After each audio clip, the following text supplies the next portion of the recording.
Señor esté con vosotros. Y con tu espíritu. Lectura del Santo Evangelio según San Lucas. Excelentísimo Teófilo, muchos han emprendido la tarea de componer un relato de los hechos que se han verificado entre nosotros, siguiendo las tradiciones transmitidas por los que primero fueron testigos oculares y luego predicadores de la palabra.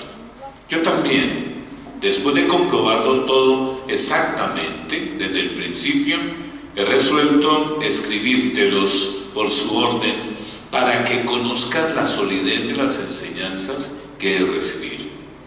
En aquel tiempo, Jesús volvió a Galilea con la fuerza del Espíritu Santo y su fama se extendió por toda la comarca. Enseñaba en las sinagogas y todos lo alababan. Fue a Nazaret donde se había criado. Entró en la sinagoga como era su costumbre los sábados y se puso en pie para hacer la lectura. Le entregaron el libro del profeta Isaías y desenrollándolo encontró el pasaje donde estaba escrito: el Espíritu del Señor está sobre mí porque Él me ha ungido. Me ha enviado para anunciar el Evangelio a los pobres, para anunciar a los cautivos la libertad y a los ciegos la vista, para dar libertad a los oprimidos, para anunciar el año de gracia del Señor. Y enrollando el libro, lo devolvió al que le ayudaba y se sentó. Toda la sinagoga tenía los ojos fijos en Jesús. Y Jesús se puso a decirles: hoy se cumple esta escritura que acabáis de oír. Palabra del Señor. Tomen asiento, por favor.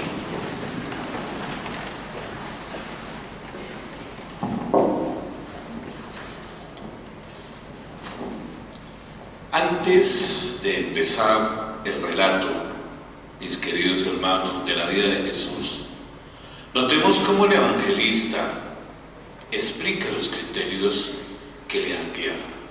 Lucas quiere ser claro.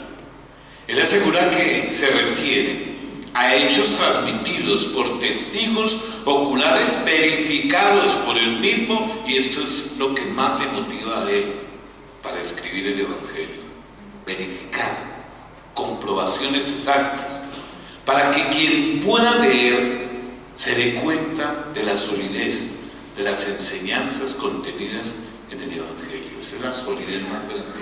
Cuando algo se puede corroborar, es sólido.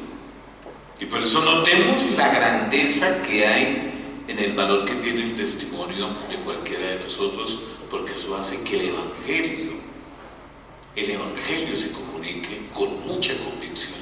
Esto nos ofrece la ocasión de ocuparnos precisamente de todo lo que concierne a este compromiso de fe que desde el bautismo todos nosotros tenemos: ser portadores de buena nueva, ser capaces de anunciar esa buena nueva, ser capaces de proyectar lo que es la comunión en la oración, en el ejercicio de nuestro propio sacerdocio, ser capaces de ayudar a entender que en la medida en que nosotros anunciemos esta buena nueva, estamos construyendo ese reino entre nosotros.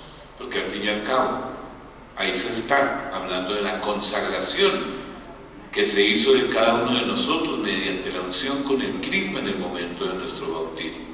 Por eso, notemos nosotros, a la luz de esta manera como inicia el Evangelio, que hasta hace algún siglo no se mostraba entre la gente el sentido crítico. Se tomaba por históricamente ocurrido todo lo que era referido, y en los últimos 2 o 3 siglos nació ese sentido histórico por el cual, antes de creer en un hecho del pasado, se somete a un atento examen crítico para comprobar su veracidad, que es lo que está escribiendo precisamente Lucas a su querido amigo Teófilo.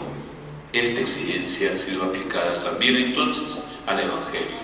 Por eso nosotros vemos que aquí se nos pueden estar ofreciendo la oportunidad de mirar las etapas de la vida y las enseñanzas de Jesús y lo que han atravesado antes de llegar a nosotros en este instante, porque podemos ver una primera fase, esa vida terrena del Señor, y Jesús no escribió nada, pero en su predicación utilizó algunos recursos comunes a las culturas antiguas, si así lo queremos ver, lo cual facilitaba mucho retener un texto de memoria, frases breves, paralelismos, antítesis, repeticiones, imágenes, parábolas. Y pensemos en frases del Evangelio como aquella que él siempre ha dicho: los últimos serán los primeros y los primeros serán los últimos. Ancha es la entrada y espacioso el camino que lleva a la perdición. De tal manera que por eso frases como estas, una vez escuchadas, hasta la gente de hoy fácilmente llega a asumirlas con una claridad, porque está indiscutiblemente manifestado el hecho de que Jesús no haya escrito él mismo los evangelios, y esto no significa que las palabras en ellos referidas no sean suyas, no, ya lo he dicho el evangelista Lucas en su carta a Teófilo, algo que he tratado de corroborar antes de hablar de ello, porque al no poder imprimir las palabras en papel, los hombres de la antigüedad las fijaron en la mente, y es lo que la tradición ha traído. Y es lo que nosotros también hacemos cuando somos capaces de comunicar con la vida, porque eso ayuda a que las personas no olviden. La vida es una manera de hablar, una manera de comunicar la vida de cada uno, la tradición de nuestros mayores, ese papá, esa mamá. Y por eso nosotros siempre le damos gracias a Dios, porque ahí es donde nosotros hemos podido corroborar la gracia presente en la vida de aquellos que nos han enseñado con su testimonio. Ahí viene la segunda fase, que es la predicación de los apóstoles, porque después de la resurrección los apóstoles comenzaron inmediatamente a anunciar a todos la vida y las palabras del Señor, teniendo en cuenta las necesidades y circunstancias de los diversos oyentes. Por eso su objetivo no era el de hacer historia, sino llevar a la gente a la fe. Eso es lo más importante, llevarlos, conducirlos. Por eso, con la comprensión más clara que ahora tenemos de esto, ellos fueron capaces de transmitir a los demás lo que Jesús había dicho y hecho, adaptándolo a las necesidades de aquellos a quienes se dirigían. Y es una transmisión que está cargada precisamente de compromiso, de coherencia, de testimonio, porque sigue siendo fundamental el que se corrobora por el testimonio la acción maravillosa del Señor, para que miremos esta fase tercera, donde se escribe, donde los evangelios aparecen escritos.